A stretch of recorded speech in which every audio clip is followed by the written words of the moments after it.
Just make sure it's still gonna be there. Good. Yep. All right. Just double checking my screens real quick. And I just realized.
Scene.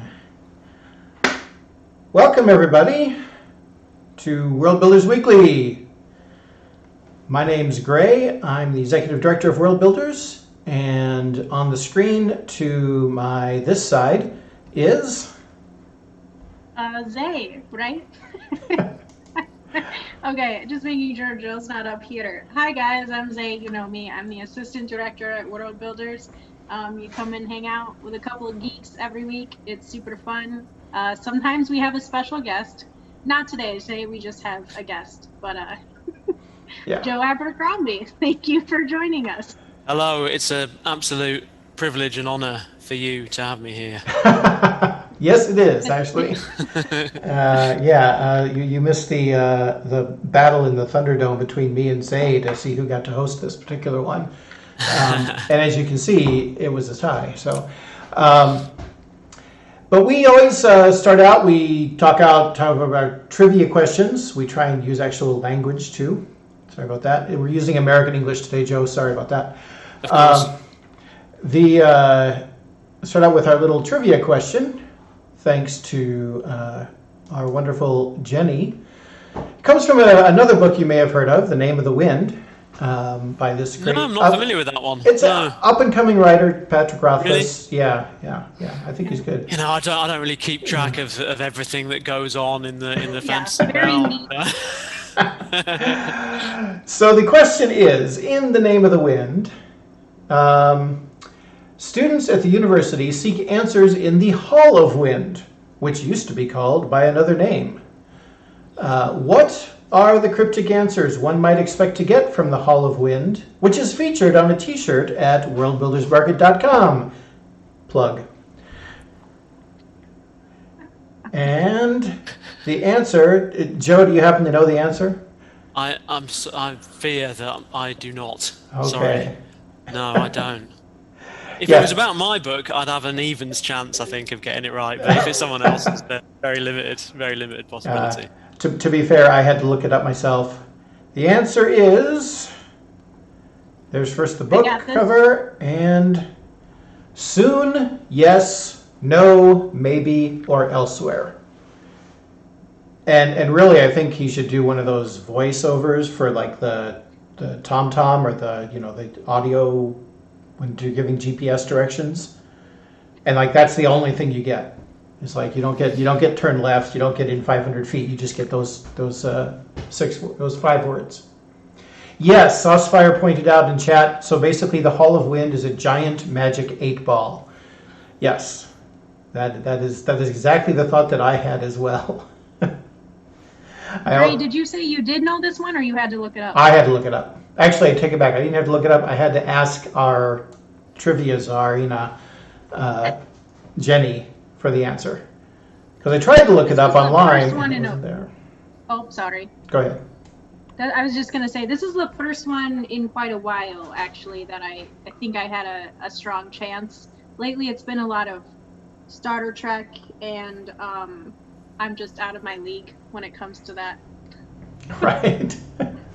Well, you'll be happy to know this next one is not Star Trek. I actually made my background today in honor of it, because the new trivia question, now remember, don't answer it when you see it. The new trivia question is, in the episode, The End of the World, the Doctor shows up to the party with no gift. What gift does he give? So that is the question. Out loud. Yeah. Joe, do you think you might have an inkling of this one? We're not allowed to say the answer if we know it, are we? Right. So yes, I definitely know, absolutely know it, of course. Unfortunately, I am prevented from saying and displaying my massive knowledge and expertise, sadly. Well, it is a British show, so obviously you would know everything about any British science fiction show ever, right? Yes, exactly. Yeah. Yes, you've been dubbed the best at anonymous trivia as of all time, by the way. Well done. As long as I don't have to actually say any answers, I'm right among the greatest. Yeah. So you can direct message your answers via any of the many social media channels we have: Twitter, Facebook, Instagram. Not here, but in the YouTube channels, anywhere you want. Or you can even email them to Zay. Hit up those DMs, guys. Wow, that was really stupid. It's okay. Nobody saw a thing. Let's talk about the game of the week. Actually, the game of the week is something that I was thinking was especially appropriate. I don't know if we planned it this way, but it's the game of the week this week is the Call to Adventure, which, Zay, you have the book. I have the game of the week here. And Joe, I don't know, have you heard of this game before? No, I've not actually. I do a little bit of board gaming, but not that one. I mean, if you're ever having a hard time coming up with plot, you just pull out this game. Because it basically has a 3-act game structure, and you have heroes that go through various things, like this card is enlist in the King's Army, and then the learn deep lessons is this one where you can go to school and stuff. So you're basically playing a character. Yeah, Call to Adventure. Little known fact, this is how George R.R. Martin Yeah, but it didn't really work out for him. Yeah. Yeah, poor guy. One successful approach is not the kind of stuff that George uses. What's that worth? Yeah, really. I'm going to resist making any comments because I'm supposed to be put on a good face. This is the part that I think is cool. These are the dice. These are little runes that you cast. And instead of like having just a normal little dice thing, you have this little, there's a camera. Come on, camera, focus. You gotta be like the beauty YouTubers that are like... Yeah, so you have a little rune, and they actually, they're rough cut, so they feel like bone. And that's how you cast for, seeing what happens next. And it also is a really good aspect of it is that it is playable as a single player. one of the issues we sometimes have with the games of the week. That I was like, yes, this is great for 4 to 6 players. Now that you're stuck at home with your one other person you can see. I will say it is a little bit. You can manipulate the game a little bit as a single player, but Joe, if you are interested in tabletop games, and it really is a pretty cool game. We sat down and played this one before 4 times at work, and it was pretty cool. It was. I play Mean Settlers of Catan. Yes. Oh. Devastating Settlers of Catan. Yeah. One of the reasons I think this would be a great game is also that it has the Brotherwise Games, who makes it. They put out a expansion set that is set in the world of The Name of the Wind. So you have an expansion set that has elements from those stories. And I looked at it and I said, oh, wow, do I ever want to have a First Law expansion of this game? I mean, that would be amazing. Having Baez as a character, that would be really... In fact, you should call them up and just make a demand. Yeah, I mean, we may do it for you. Is that how this works? you call up and demand, because maybe I'll call Warner Brothers and demand they make a set of high-budget films as well. Yeah. I hadn't realised that. Yeah. If I had known it was simply a case of doing that, then I'd have all kinds of deals on the table. This is us getting you to say yes so that we can show it to them and see this is a contract. Patrick's done it. They're working on one for the Stormlight Archive, so Brandon Sanderson's done it. So really, all the cool kids are doing it, Joe. Well, I know, which is, probably the reason why no one's doing it with me. I don't know. Yeah. Somebody did point out that if there's a First Law expansion, the loser would get bludgeoned to death. That seems fair. Well, so did the winner, though. Everyone gets bludgeoned to death. I was going to say, that thing. So, actually, that's a perfect segue for us to go on and say, hey, everybody, our guest today is the Joe Abercrombie, author of quite a few books, including the First Law trilogy. Was that actually your first big publication, Joe, or was there? Yeah, that was my first book. Or the first 3 books. And several others that are set in the same general world. It's Zay, I'm going to toss over you to describe them because I'm at a loss. Yeah. I just want to dive right into the deep stuff. So. Yeah, I mean, okay. So this is how I see it, and whose opinion would you rather have on this Twitch stream? Joe, you're welcome to summarize your books if you like. Summarize my own books. It's always a difficult thing to do, to give that elevator pitch. Lord of the Rings meets LA Confidential, I kind of said at one point. Okay. It doesn't really work, but, it's kind of, what if Gandalf was a real asshole? I suppose they're a sort of, they're my take on classic epic fantasy, really, the first 3 books anyway. So they have a lot of the fantasy staples of a wizardly mentor and a boy with a special destiny and a righteous kingdom under siege from savage empires. And the unremitting and then kind optimism. Of ancient evil rising to the surface, all that stuff. But it's a sort of dry and cynical and gritty take, I suppose, on the subject matter, with a rich vein of dark humor running throughout. That's basically what they are. Yeah. Does that do the job? I don't know. It's hard to say. It does. Yeah, I think that when I try to describe your writing to people, I definitely point out the fact that this is not the hero on the crazy epic giant displays of magic, and it's more intimate. Although they have those. They are there. It does have those, yeah. But it's not one of those books that's kind of, I would say, cliche. Yeah, it has more intimate perspective and relationships with the characters. What was the term grimdark coined for you, or was it in existence beforehand? I know your Twitter is Lord Grimdark, so there's that. But I mean that's my inherited family title. I mean, that's not something I had a choice in, obviously. I mean, that's not how lords work. Grimdark. Oh dear, it was a phrase that started being used. I think it comes from Warhammer 40,000 originally. In the grim, dark future, there is only war. It says on the top of the source book. And so, because Warhammer 40,000 is a kind of, almost ridiculously dark and nihilistic and heavy metal kind of a vibe, people started using the phrase grim dark, kind of to take the mick out of things that really take themselves far too seriously in a almost risibly gory, violent, and nihilistic. People started using it in that sense originally, and so they'd say things, like, "Oh, the first law, that's a bit grimdark," but Game of Thrones isn't, because that's good. That's what they meant by grimdark. They meant it's kind of silly nonsense, and so that's what people, that I think that started being used sort of 3 or 4 years after I was published, maybe around 2010, 2012 sort of time. I started hearing it used. And so that was when I got on Twitter, and so I used the phrase, the handle, Lord Grimdark. It was just self-evidently a self-deprecating joke, like calling yourself King Doomshadow or something. Yeah. No one would take it seriously.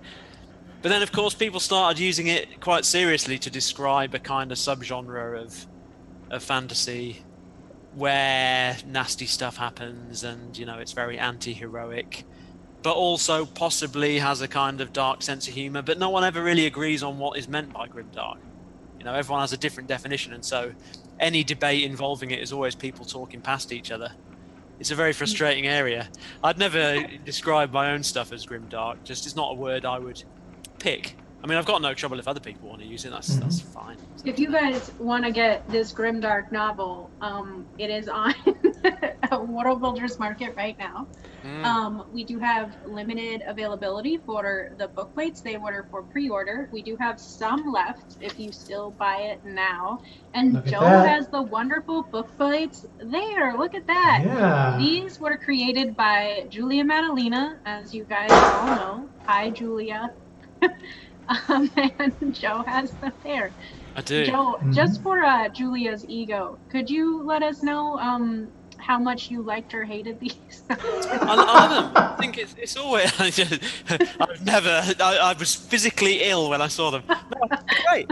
I mean, it's always great when you see artists kind of have a go at your stuff. Generally, I mean, it's kind of the fun of it is seeing their take on things and their style applied to it. And so no, I think they're really cool, and it's nice to have something individual and special to put into a book that a reader hopefully will appreciate.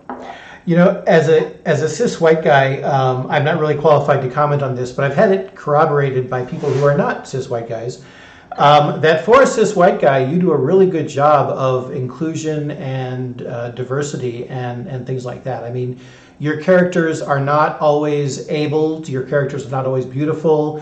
Your characters are various ages.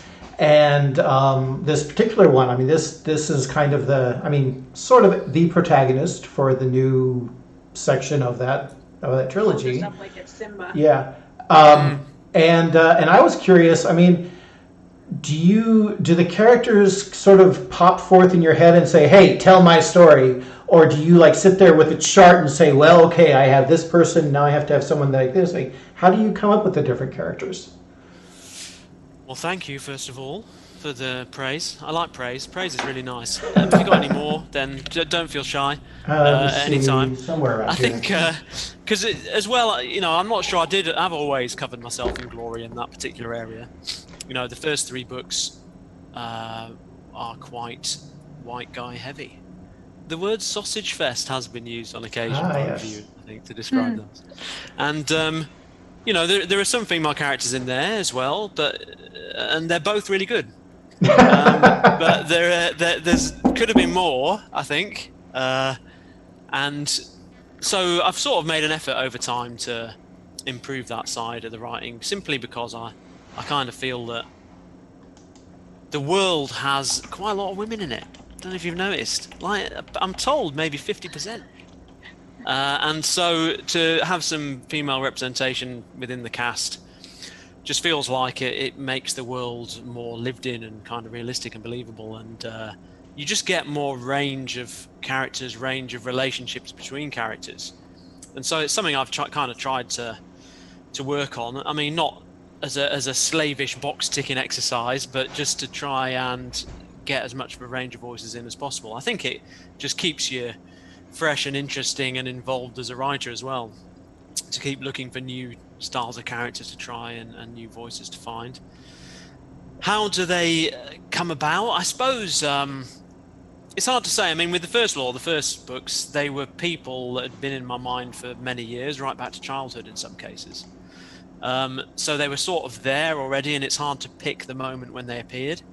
With the more modern books, the more recent books, where they were just kind of written while I was a writer and while I had some sort of audience and some kind of contract to fulfill, I suppose I kind of construct the story generally from the characters first. I mean, I might have a rough idea of what the story is going to be. So in the case of the 3 standalone books in the First Law world, I kind of stole the idea from 3 films that I liked. I needed to write some books, basically, and so I needed some ideas. And I thought, where will I find ideas? The best place to find ideas is ones that already worked for someone else. So I kind of did my takes on 3 of my favourite films. The first one was Point Blank, the Lee Marvin gangster revenge thriller, but with Lee Marvin turned into a woman, because that's everyone's dream, isn't it? And so that needed a central character, a central figure, and I'm not sure why. I was kind of thinking of Renaissance Italy for a revenge story, so it's kind of had an Italian feel to it. And Renaissance Italy is known for its condottieri, its mercenary generals, its treacherous, backstabbing mercenaries, and that just felt like a really fitting central character. So I thought, a female central character there, and then I just started to construct that character. How would that work? How would a woman get into that position? What kind of personality would she have? What kind of characteristics would she have? And I kind of decided she'd have to be fearsomely single-minded and driven and sort of impossible to stop, really. Someone who never opens a door if they can kick it in. And so I suppose sometimes the characters are defined by what's their role in the story, what kind of person would fill that role. Sometimes they are the product of previous characters and situations. So in this new series, a lot of the characters are children of kind of established people from before. And so it's on your mind, what kind of child would these parents produce? And what kind of person, what's their role in society, what kind of person would that produce? So you're thinking about those things, but then most of it really happens in the writing itself. I try to start drafting quite quickly, try not to let the planning kind of suffocate things, but to get started on the writing and get a feel for what the writing feels like and what the characters are like. And quite quickly, hopefully, they take on a kind of voice of their own to some degree, and you get an idea who they are and what writing style works for them, what little tricks and ticks might suit their personality. And over the course of writing a book, they become more and more defined, to the point where by the end of the first draft, you hope you have this vividly sketched, dynamic and fascinating personality fully realized in every facet.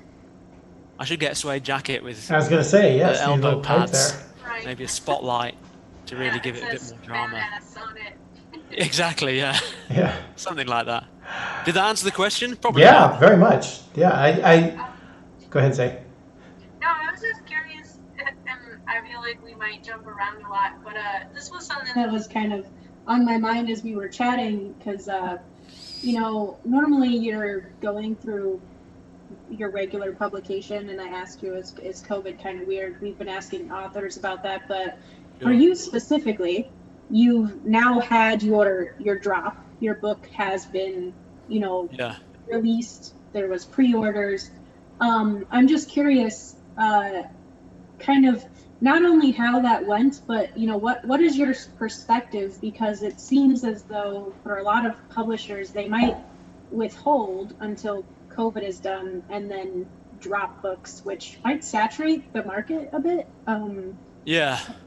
I think this month has been quite saturated because, they put things off, certainly in the early stages of kind of March, April, May. I mean, I'm in the UK, obviously, so the US situation might be a little bit different. But over here, March, April, May, everything was totally shut down, more or less.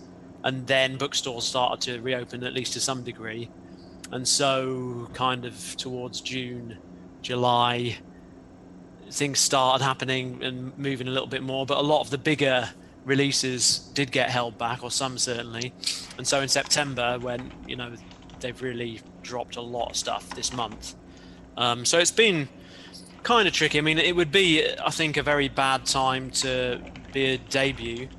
You know, I wouldn't want to have a new book out, you know, as a new writer, because it's very hard to get that attention. It's always difficult to get attention anyway in a marketplace as a debut, but particularly now when a lot of the sort of traditional routes of meeting booksellers and shaking their hand and kind of trying to get people excited about a new book and a new author, those are all closed down, so it becomes much more difficult even. And obviously the internet is there, but the internet is awash with so much material all the time competing, you know, more and more all the time.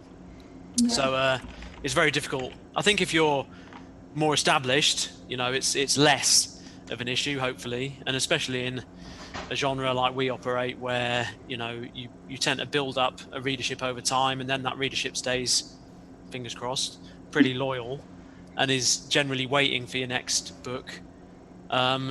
And also, for me, this was the middle book of a series. So, you know, if it had been a first book, I'd have been more concerned, because you're really wanting to make an impact with that start. Mm-hmm. And if it was the end, where you're trying to tie everything off, again, you'd be more concerned. But a middle book is kind of, you know, if people are on board already, they'd probably stay on board.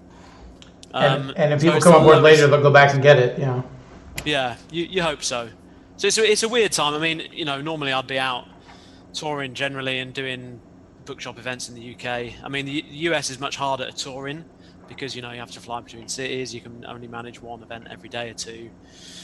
The UK is so concentrated, you can just get a train and do a lunchtime signing, then an evening event, a lunchtime signing, evening event. You'll get a dozen events done in a week, and usually on quite a well-traveled path. I would have never thought of that difference. Yeah, I mean, it is really a marked difference as well in the way that works. I mean, I think it's really hard now in the US to do those, you know, physical tours in the way that people traditionally did. Even big authors have trouble pulling crowds in sometimes. Whereas the UK, things, you know, tick over a bit more reliably, perhaps. And you miss the sense of occasion and being in a room with all the people with their excited little faces, you know, they're excited to get the book open and doing readings and that. You know, it's kind of be a grind, but at the same time, you miss the sense of occasion, and you don't get quite the same feeling of being there from the virtual events. Though I'm sure we'll continue to do these over time, because it's so good for just anyone can drop in, you know, and you can be available to anyone anywhere in the world and do a couple of these events. You'll reach an audience you otherwise wouldn't do. So we've learned stuff from it, I'm sure, but it's been kind of testing. I'm sorry, but I mean, it, you know, it's also we talked a little bit with Mary Robinette-Wall when she was on, how when you're talking to people, often the authors are in their house, and it's almost a more intimate experience, even though you're not with them in person, than it would be in real life, where you kind of just see the way that they live. And, you know, we got to see Mary's cat, which I think as a fan, you know, when you really love the author and not just the stories, it's almost like this special little time and place happening. Yeah, I mean, there's certainly advantages to it. And, you know, I've been able to do events with I'm doing an event with Lev Grossman tomorrow, you know, who I know a little bit, but yeah, absolutely. And we've spent some time together in the past, but not someone I'd ever normally see or be able to do an event with, because obviously we live thousands of miles apart. So that side of it's nice. And the first event I did was with Stephen Pacey, who reads the audiobooks. You know, again, I've not been able to do an event with before, and he read a little chunk of the book, and that's lovely to, you know, have that added element to the events too. And the ability to do panels online and things is all valuable. Absolutely. We had another person in chat come up with a great description, I think, of your. In case you're ever looking for more ways to describe your things, it says Story of O said, it seems like most authors create likable characters with a flaw. Joe creates immensely flawed characters with a single redeeming quality. I mean, sometimes they have 2 or 3 redeeming qualities. You know, sometimes it's important to shake it up. I mean, have you had people get mad at you for either, for all kinds of reasons. I was gonna say for all kinds of reasons. Constantly. Like, yeah, I was thinking like I was about to say because of a character, not making it through the book, but at the same time, like there are some people might be mad at you just to, why did you reveal that character had this thing or that thing, or why did you make them do that? Certainly, there are people who kind of bounce off the books because they just don't find the cast appealing. Some people want to read about people they like. The one thing I've learned is that taste is just so infinitely varied and impossible to pin down. And you just never know. I think when I was a kid, I had this idea that everyone says that books are subjective, but actually there is an objective truth, and it's what I think. Ah, yes. That's what I thought as a kid. Yeah, there is a real fact about what's good and bad. And then when you actually put something out there yourself and you see the multiplicity of responses, the characters are too good, the characters are too bad. I love his action, but his action is poor. Isn't it funny? It's so unfunny. Every possible opposite. I feel represented a way that's totally unrealistic. Yeah. Exactly. And so certainly there are people who just don't really get the idea or don't like the idea of characters that are quite unpleasant fundamentally. Don't like the idea of following the villains, if you like, and perhaps in another story. And find the whole thing just a bit unremittingly grim and unpleasant, and it's just not for them. And that's fine. I mean, I don't need their money. I mean, that'd be kind of silly though to not be like honest to what you want to write, because it is so subjective. You want to have your own voice and opinion and story written the way you want it. Somebody else might be wildly successful, but it doesn't mean that it's fulfilling.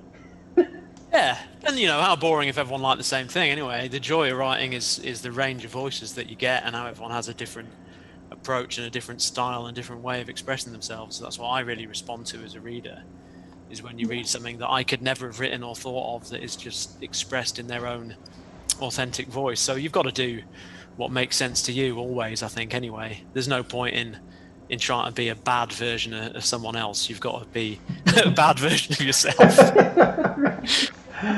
I always think you can't always be the better version, but at least you can be an authentic version. This is who I am right now.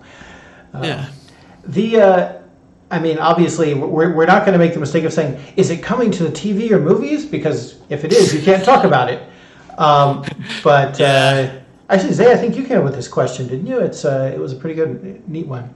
Yeah, I wrote, and it's not asking, is it going to be an adaptation on screen? It's more like, from your perspective, when something is brought to screen, say that you had a deal coming, is there anything that would just, when you do see adaptations, first of all, do you generally think that they're good? What do you think of those? And is there any nightmare situation for you with character representation? I think it depends.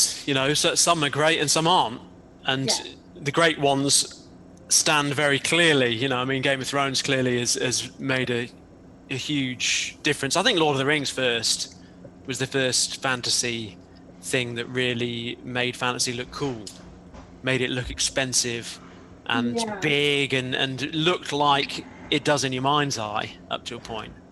I'd never seen fantasy before. Was always a bit cardboard and a bit silly.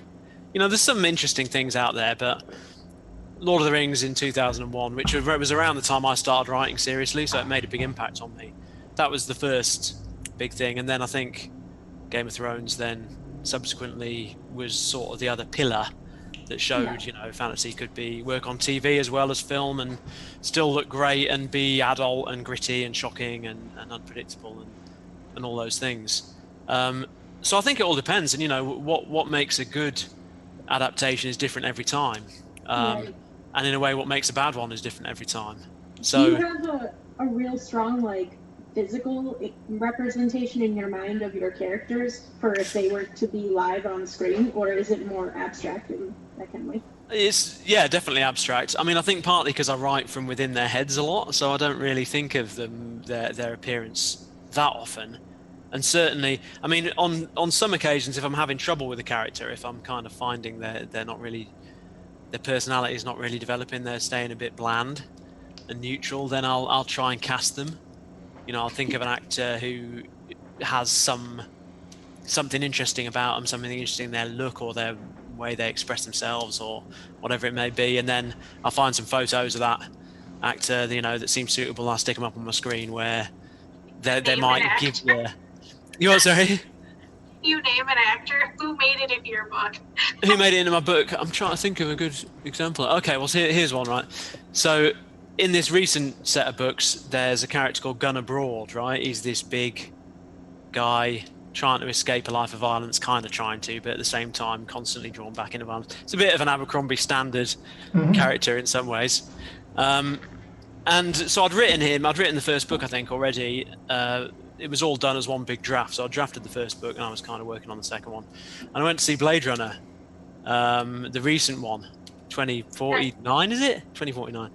And in that film is Dave Bautista, right? As you know, with the little glasses. He's got the little glasses, he's this huge, bruising, massive guy, but the little glasses. And there's something about those little glasses that just was so good. It was like that little weakness, that little sensitivity, and the taking off of the glasses and the little mess it makes on your nose with the little wire-rim glasses. And I thought, man, that really works really well. I know. I'll give Broad a pair of little wire-rim glasses, and therein will be represented his weakness and sensitivity, and also he'll take the glasses off, and the world will become this unrecognizable blur, which he can batter with his fists without really feeling it deeply. So there's a kind of, it just suited and fitted to the character very well. And so thereafter, while revising the chapters, I'd have a couple of images of Dave Bautista with his little glasses around. We should find a way to let him know. I'm sure he'd be flattered. Yeah. Oh, I'm sure he'd be immensely flattered. That I'll probably hear from his lawyers the next day. Yeah. Demanding a cut. Yeah. Oh man. So, I mean, to people like I said, me and Zay were like, arm wrestling over who got to write the questions for this, because we're both very, very big fans.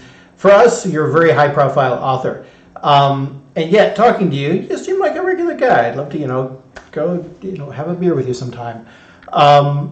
Did you come? Okay. Was there a point where you had a shift of like, oh, I'm one of those authors now, or do you still not be used to it? Oh yeah, I mean, my assistants are waiting just off screen with my rhinestone dressing gown and a dirty martini. The minute we finish, I'll be like, oh my god, where the hell is my martini?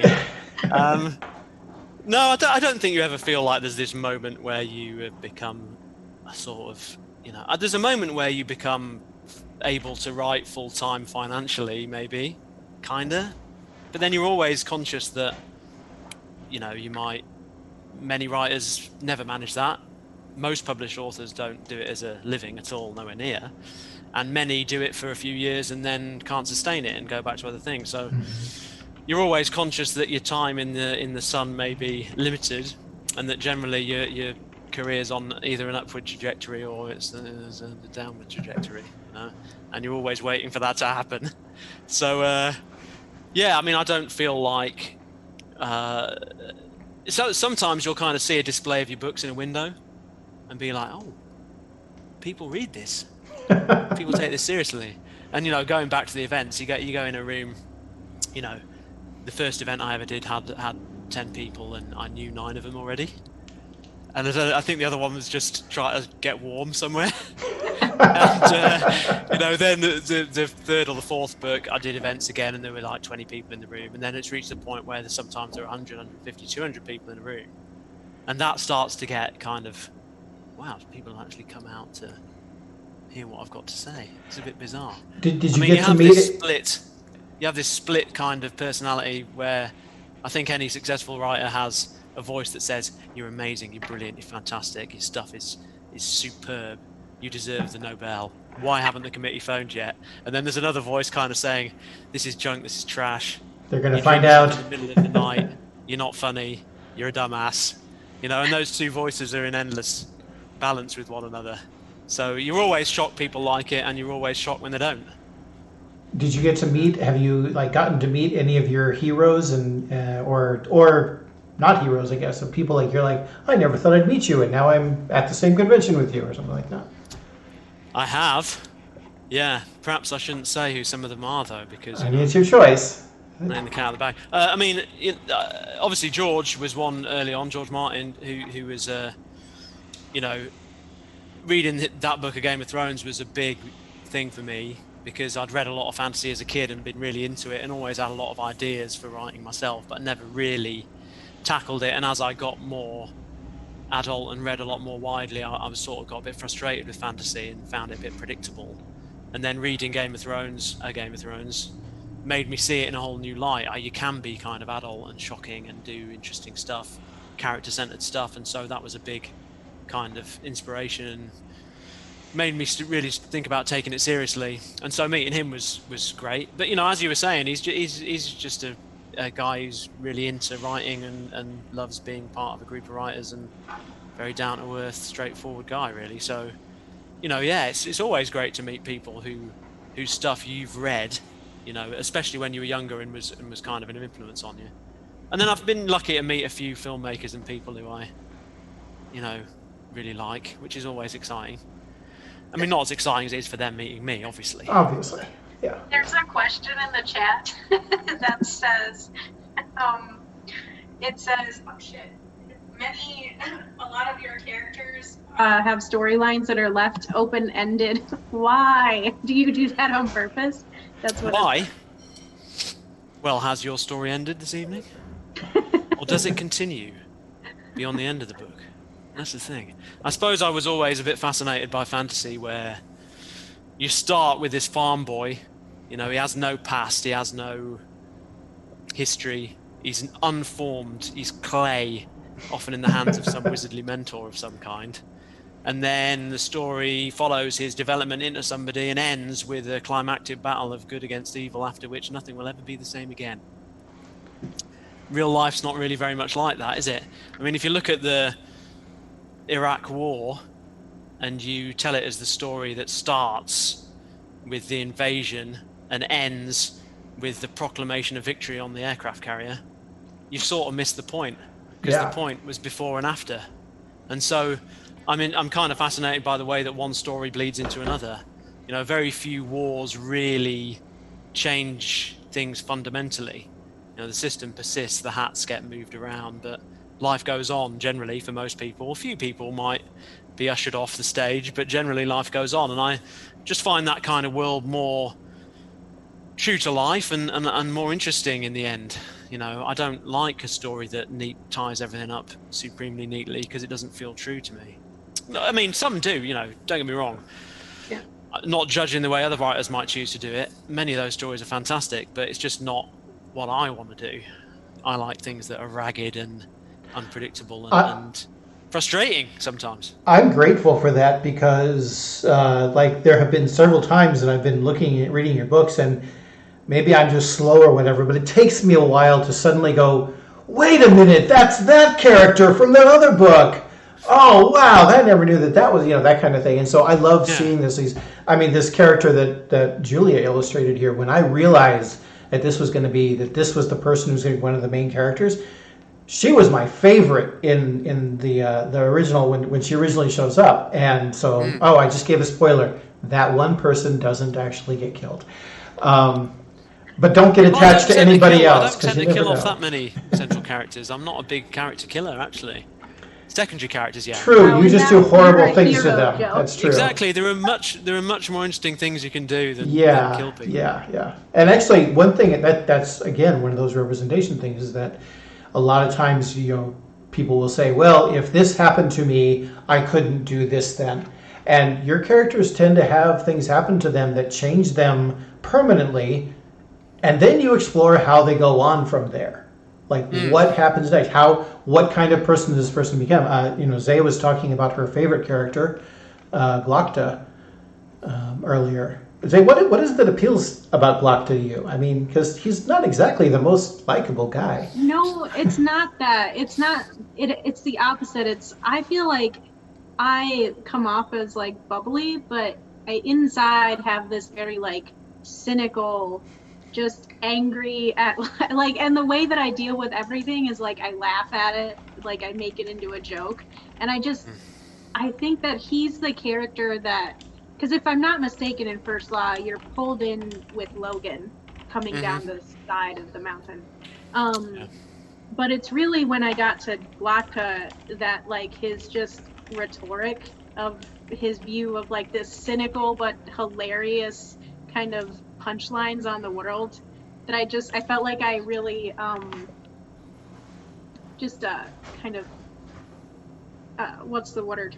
I felt like I could relate to that character, and it has nothing to do with his physical traits. It's just like the way that he talks about things.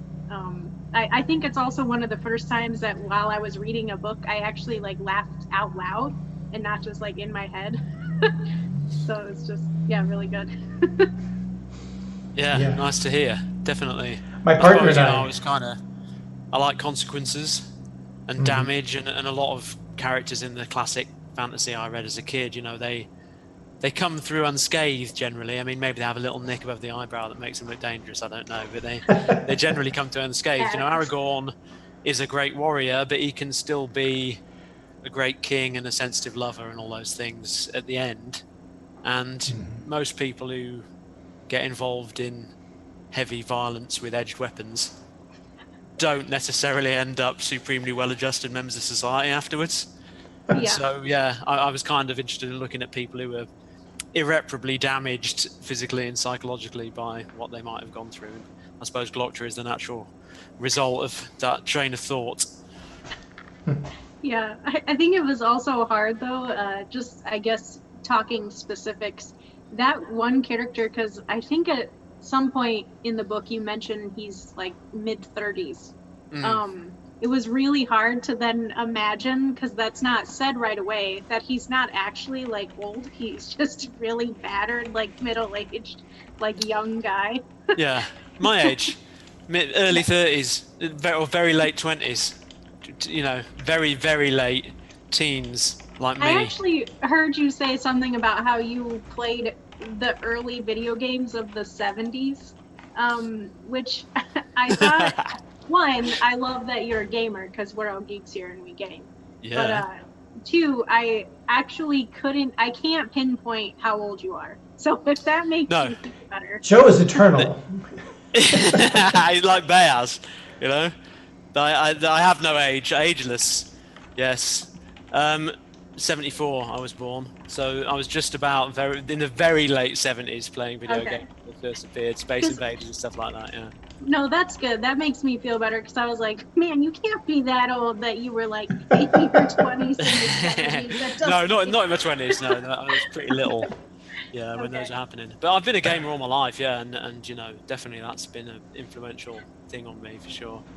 Also, someone in the comments is pretty angry that I said mid-30s is middle-aged. yeah, and not just me then. Yeah, middle-aged. No, I didn't mean it like that, guys. I'm sorry. My boyfriend's on the other end of this Twitch, probably like, what the fuck? I took no offense. No offense at all. I'll get an email later from your assistant. We've had a couple of people sort of ask this along the same lines. I mean, what after this trilogy, are we going to get to see more First Law world books? Do you have like? Yeah, I mean, probably. Obviously, the third one will be out next September, and that's pretty much done. There's still a few details to do, but it's basically there. So that'll be next September, and then after that, I expect I'll do something non-First Law, probably. I don't know exactly what yet. I've got some ideas. We'll see. And then, but I expect I'll come back to the First Law world off and on, you know, as long as I can stand it, and as long as there's an audience for it. I sort of vaguely imagine that I'll write, having set the pattern of a trilogy, 3 standalones in a trilogy, it kind of makes sense to do 3 standalones in a trilogy again, doesn't it? He says committing himself. Yeah, I was going to say. Right. Be very careful how you answer this. Yeah, exactly. So I don't know exactly what the content would be, but that is vaguely what I have in mind. I mean, I like to mix things up a little bit and, you know, experiment with single books. It's a big commitment, a trilogy. I mean, I know people write these 15-volume massive series these days. That always seems, you know, too big to take on for me, especially since you're going to start it without having any idea where you'll end up, you know, which terrifies me. I kind of need to know what the story is, what the start and the end is, how I'm going to get from A to B. And that's kind of what I tried to do with this series, to write it all in a draft, because I couldn't really imagine writing a book and then publishing it and then thinking, now where do we go? I sort of got to have the whole story there, really. So a trilogy is about as long as I could stand, and I like to mix things up, so single books is also nice to do and have the luxury of just editing the whole thing as it is and getting through it in a year or two, maybe. So yeah, probably 3 standalones and then another trilogy. I'll work my way up to tackling another trilogy, maybe. When you get to the end of something, it always is a sort of mixed feeling, because on the one hand you think, thank God I got there. You know, I didn't think I would, I got there, and I'm reasonably happy with the result. But at the same time, by the time it goes out into the marketplace, you're already wrestling with the next thing and thinking, oh God, will this work? Or is this going to be a disaster? So you're always a little bit worrying about what comes next. It's can be quite a emotionally draining profession from that point of view. Are you planning on staying in the genre? One of the people in the chat asked if you were going to, branch out into, romantic fiction or something. Romantic contemporary fiction, that'd be a good genre. Well, I write romantic fiction. Haven't you read this latest installment? People complain because there's too much kissing in it and stuff, It's just a kissing book. Really? Yeah. It's a kissing book. Exactly. Abercrombie used to be gritty and tough, and now it's all like kissing. A Trouble with Bees, the kissing book. Yeah. If you're wondering what the trouble is, there's too much kissing. People often ask that question, and I mean, I think the interesting thing with fantasy is you can kind of write all kinds of styles within it.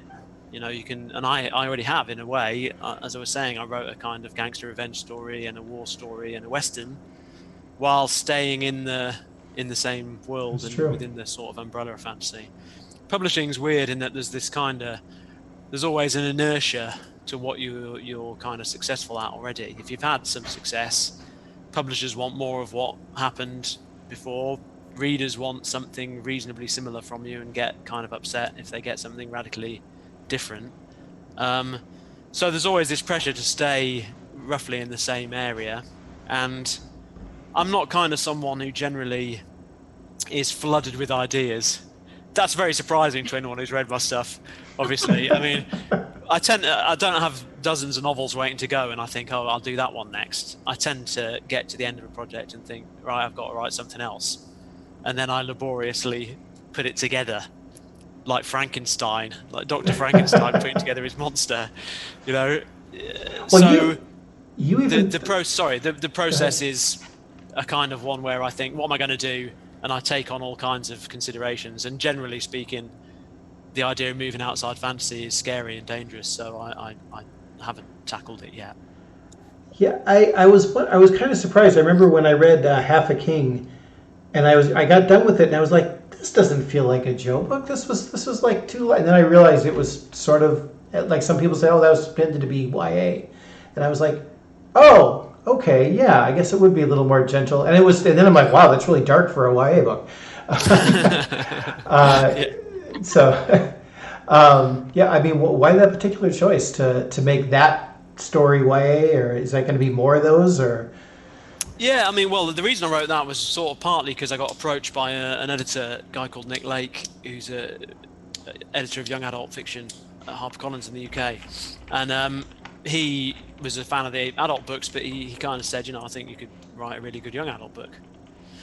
And I said something like, I could write a brilliant anything. I don't know, that wasn't really what I said. But it just kind of planted the seed of thinking, well, that would be maybe interesting, because I do like to tackle different things.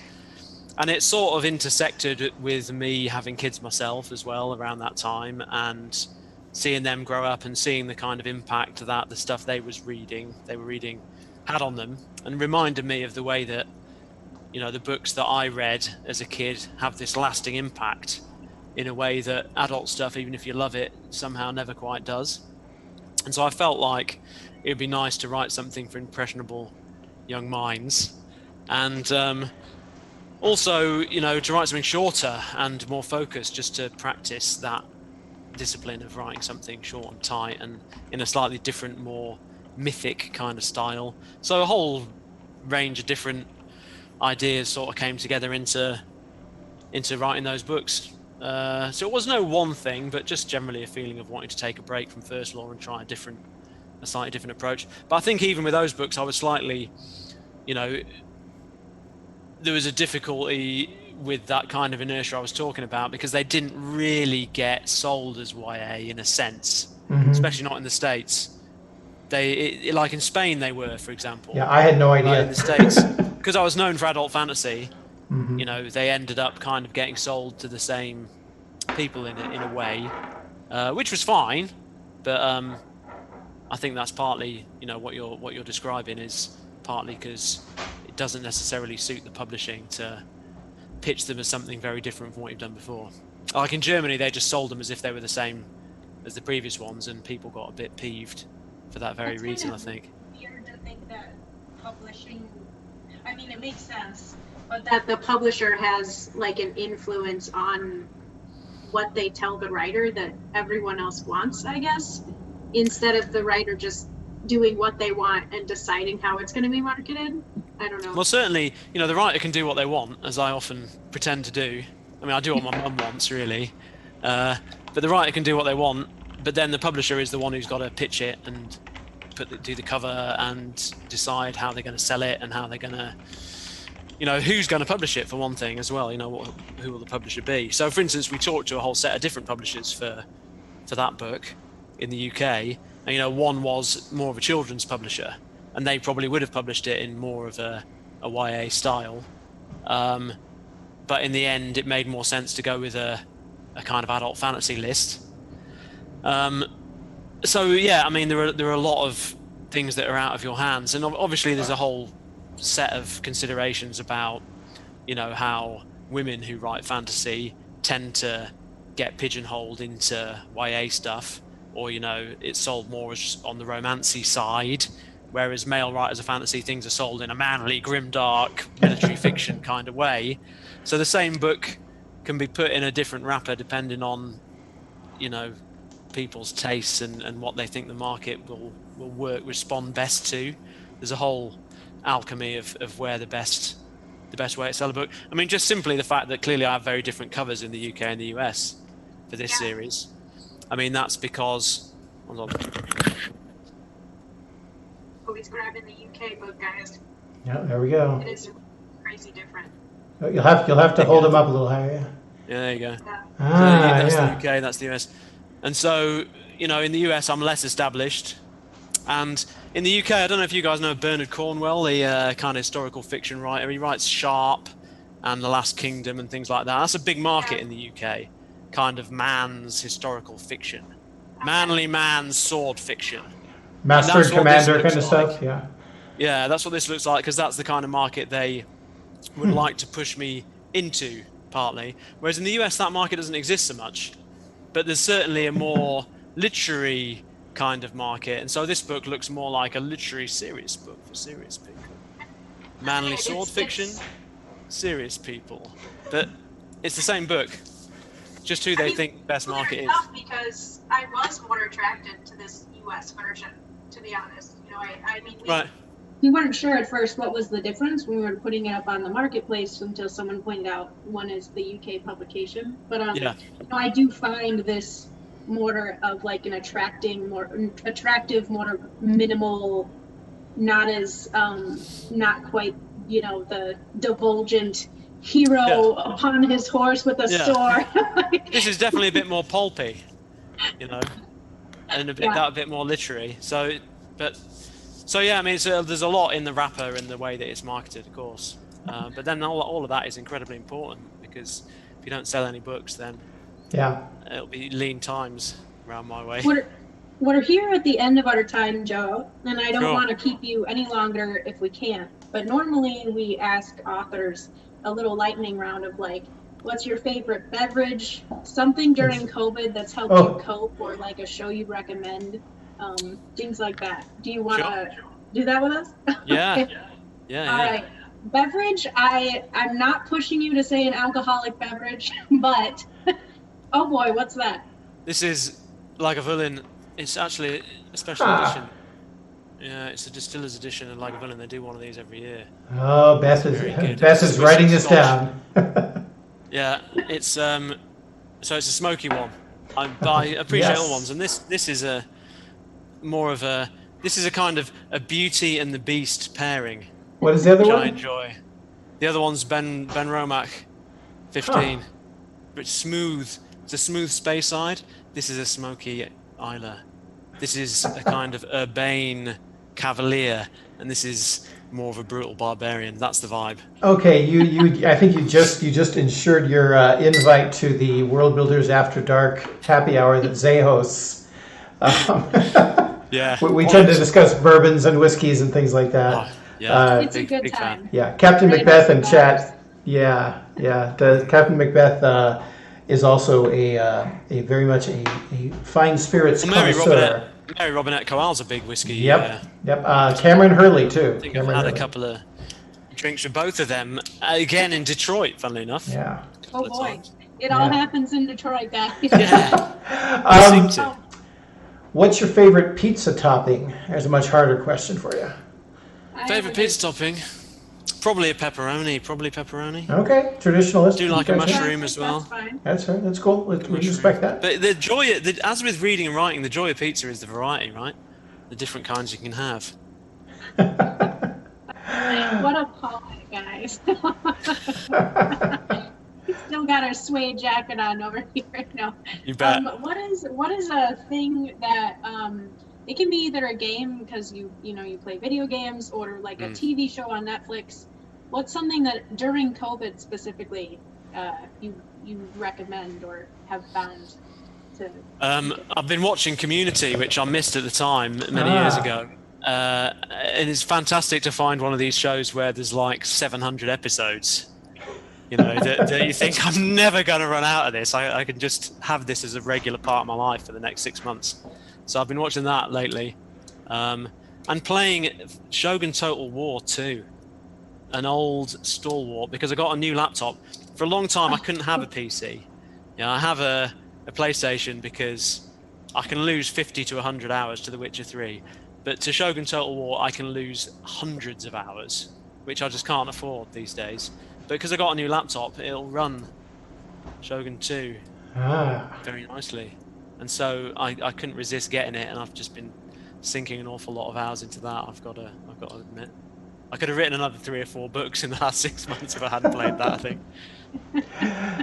So far we know that in your room you have copies of your own book, and you have Many. some fine spirits, which is kind of traditional for writers. I mean, that's basically what you'd expect. Living the cliche over here. What's something in your room that people would be surprised that you have?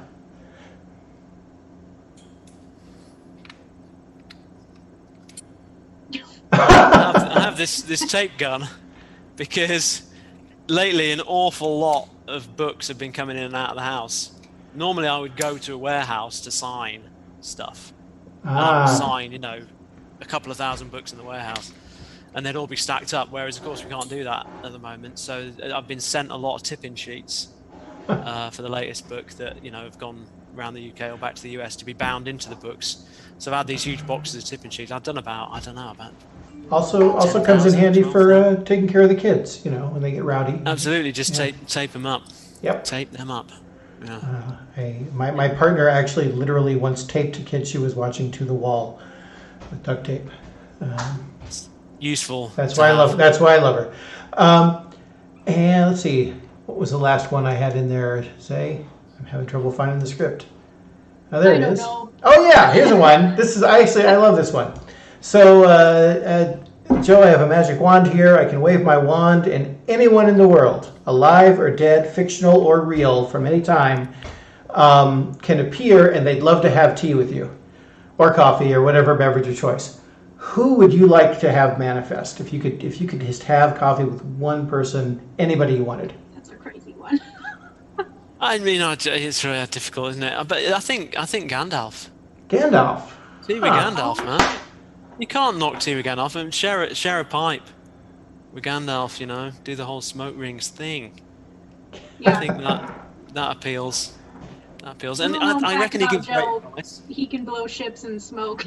Yeah. Exactly. You know, I could come to him with my problems. He'd be like, Joe, you don't need to worry. You know, Yeah. whatever happens, it won't be as bad as Moria. You know, things like that. Right. I think that somebody brought up. I would agree with this one. Somebody brought up Nikomo Casca. That would be. Yeah. I But then agree with that. If you meet your own characters, is there some kind of antimatter explosion? Yeah. Oh, I'm more thinking about who I would want to talk to. Yeah, absolutely. That would be a little bit strange. Awesome. I mean, I feel they're like kind there'd of be you, some aren't they? resentment there. Yeah. And a lot of my characters aren't really people you want to spend a lot of time Also, with. then would they call you God or Dad? It's just it's weird. Creator. It is. Yeah, the whole thing's a bit incestuous and strange. For sure. Cool. So, Joe, we've got your website on our chat, but for people that might be listening to this, I'm guessing it's joeabercrombie.com, but let's make sure. Yeah. It is. Yeah. Yeah. Where else? You said you've been doing a few different virtual tours. Where's the next place people can hear your wit and wisdom? Oh yeah, well I'm on tomorrow night with Lev Grossman, and that is on Orbit's Crowdcast site, so I think you can probably find it via Orbit's website. And that's the last one I'm doing kind of in this current batch for the new book, but I'm sure there'll be others happening over time as we go forward. Yeah. Excellent. Yeah, and you guys can still have a chance to buy. There are a couple more books available with book plates. We totally didn't promise you, but also forgot to sign any on our show here. But Yes, good point. we didn't tell you we were going to do that. If you want to sign one now, Joe, for the novelty, I'm gonna do it. I wonder who will get it. Do you wanna tag it with a 1 and a circle? That's right. It'll be a random person. But Yeah, we will randomly send that out. It's there. Can you see it? No, you can't see it. It's all bleached out. it's not real. I can see a mark down there. I saw The There you one. go. specialist There it book. is. Yep. Oh, It is shit, guys, the this is specialist bad. book. Yep, there we go. Awesome. So, and I'll do the rest in due course. Cool. Thank you. Well, thanks for coming on. Hey, it's been a pleasure. Thanks for having me. It is really an Good honor luck. to meet you. Thanks a lot. Yeah, thank you. All right, and we have our ending at this. You know, we always say that if you have other creators, authors, gamers, developers, artists, anybody that seems interesting, we would love to talk with them here on World Builders Weekly. And let us know by commenting or tagging us on any of our various social medias. We're always happy to hear from you. And we will have others. We also want to give acknowledgement that initial image, the coming soon, and the intro material was created by Lisa Embrent-Delir, and we really appreciated that contribution to things. We always end with our favorite Latin battle cry, or at least my favorite Latin battle cry that has been turned into apparently a idea for a plushie animal. So, everybody ready? Viva Moose! We wait and see if they put it in the chat, and then we know we're clear. There it is! Viva la Moose! All right.